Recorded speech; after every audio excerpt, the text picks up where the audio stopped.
เนบิวลาแม่นกลุ่มของก๊าซและฝุ่นที่รวมตัวกันอยู่ในอวกาศเนบิวลามาจากภาษาลาตินที่แปลว่าเมฆเมื่อเฮาใส่กล้องโทรทัศน์เบิ่งจะเห็นเป็นฟ้าขาวคล้ายกลุ่มเมฆเนบิวลาเป็นวัตถุหนึ่งในเอกภพที่มีความสำคัญหลายเพราะดาวฤกษ์หรือดาวเคราะห์ล้วนแต่เกิดขึ้นมาจากเนบิวลาทั้งหมดเนบิวลาที่เฮาเห็นนั้นมีความจริงขนาดใหญ่หลายบางอันก็มีเส้นผ่าศูนย์กลางถึง10ปีแสงบางอันก็ใหญ่กว่าระบบสุริยะจักรวาลของเฮาถึง10เท่าเส้นเนบิวลาสว่าง M42 ในกลุ่มดาวนายพรานซึ่งกำลังก่อตัวให้เกิดระบบสุริยะใหม่สามารถก่อกำเนิดดาวฤกษ์ใหม่ได้นับพัน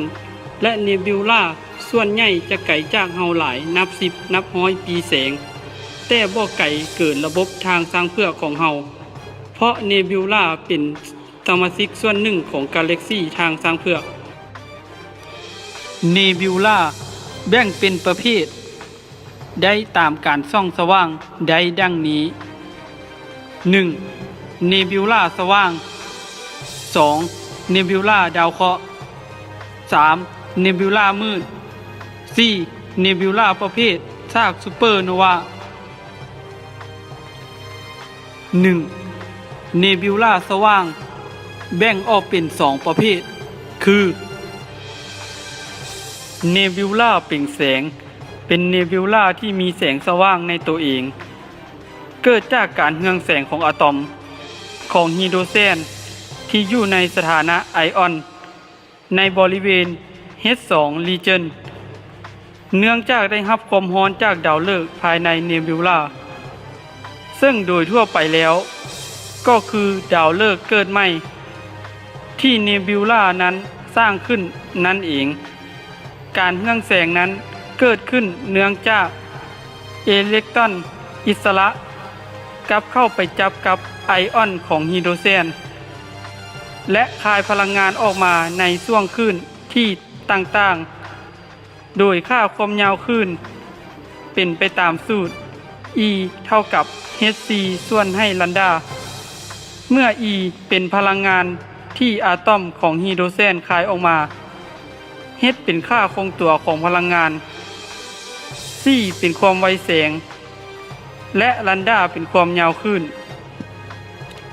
เนื่องจากเนบิวลาเปล่งแสงจะเปล่งแสงในช่วงคลื่นที่เฉพาะตัวตามธาตุองค์ประกอบของเนบิวลาเฮ็ดให้มีสีต่างกันและการวิเคราะห์สเปกตรัมของเนบิวลาชนิดนี้จะพบว่าสเปกตรัมเป็นชนิดเส้นเป้งแสงและสามารถวิเคราะห์ธาตุองค์ประกอบหรือโมเลกุลที่เป็นส่วนประกอบของเนบิวลาได้อีกด้วยเนบิวลาชนิดนี้ส่วนใหญ่จะมีสีแดงจากไฮโดรเจนและสีเขียวจากออกซิเจนบางครั้งอาจจะมีสีอื่นซึ่งเกิดจากอะตอมหรือโมเลกุลอื่นๆก็เป็นได้ตัวอย่างเนบิวลาเปล่งแสงได้แก่เนบิวลาสว่างใหญ่ในกลุ่มดาวนายพราน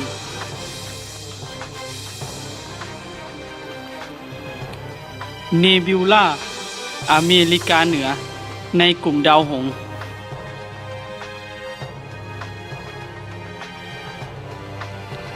เนบิวลา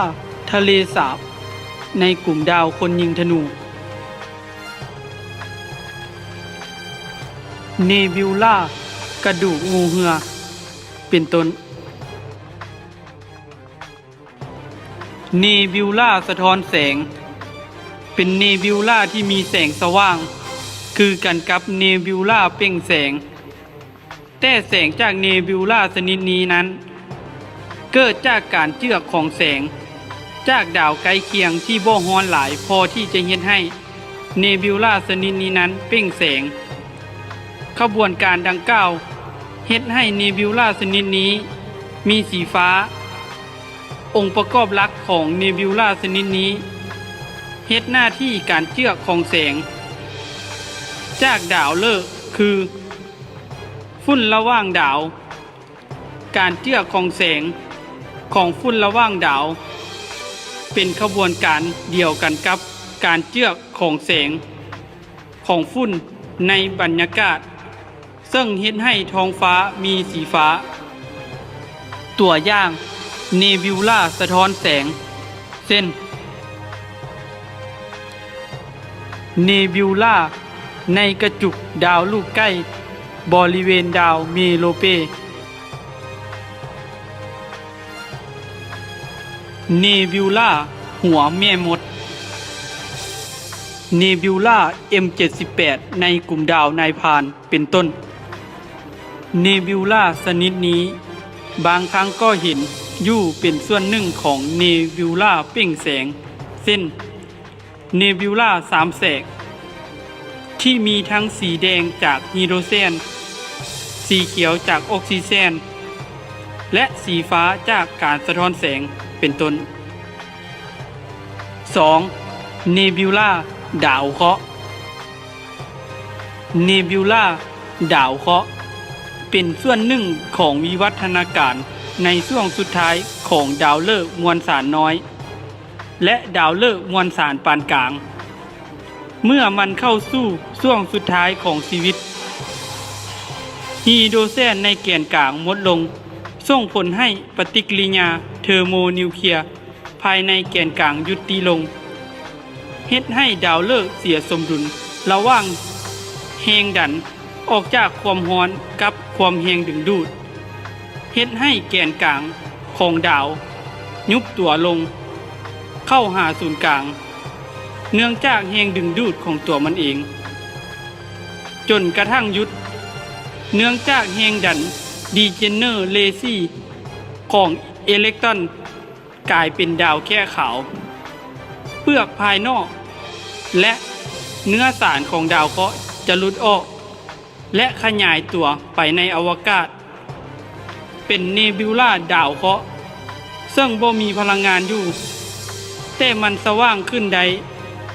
เนื่องจากได้รับพลังงานจากดาวแค่ขาวที่อยู่ภายในเมื่อเวลาผ่านไปดาวแค่ขาวก็จะเย็นตัวลงและเนบิวลาดาวเคราะห์ก็จะขยายตัวไปเรื่อยๆจนกระทั่งจางหายไปในอวกาศเนบิวลาดาวเคราะห์บ่ได้มีส่วนเกี่ยวข้องกับดาวเคราะห์ชื่อนี้ได้มาจากลักษณะที่เป็นวงกลมขนาดน้อยคล้ายดาวเคราะห์เมื่อสังเกตจากกล้องโทรทัศน์นั่นเองตัวอย่างของเนบิวลาชนิดนี้ได้แก่เนบิวลาวงแหวนในกลุ่มดาวหิน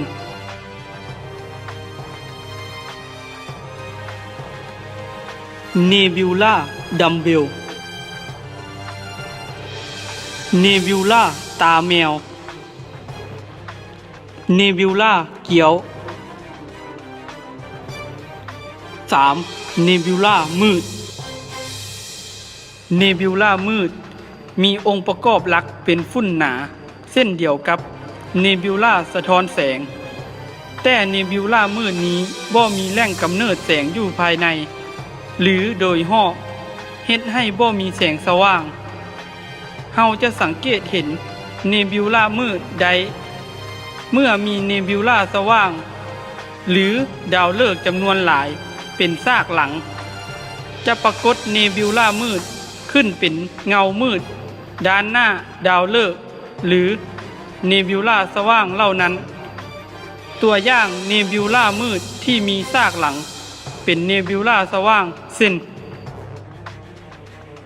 เนบิวลาหูกหัวม้าอันโด่งดังในกลุ่มดาวนายพรานเป็นต้นและตัวอย่างของเนบิวลามืดที่มีซากหลังเป็นดาวฤกษ์จำนวนหลายเช่นเนบิวลางูเป็นต้น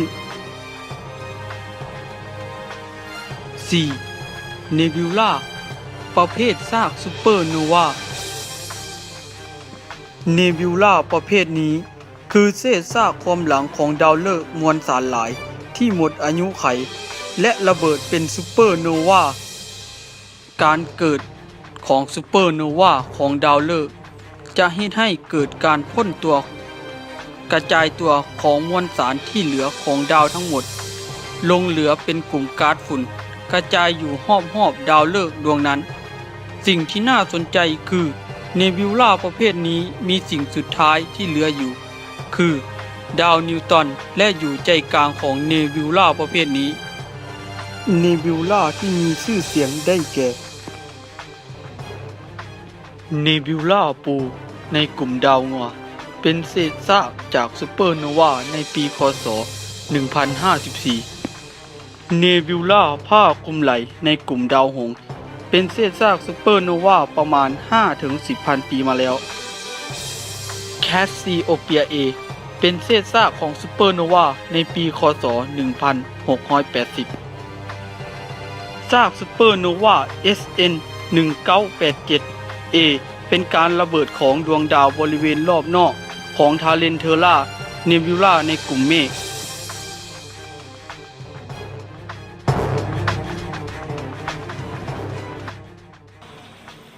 นำพาโดย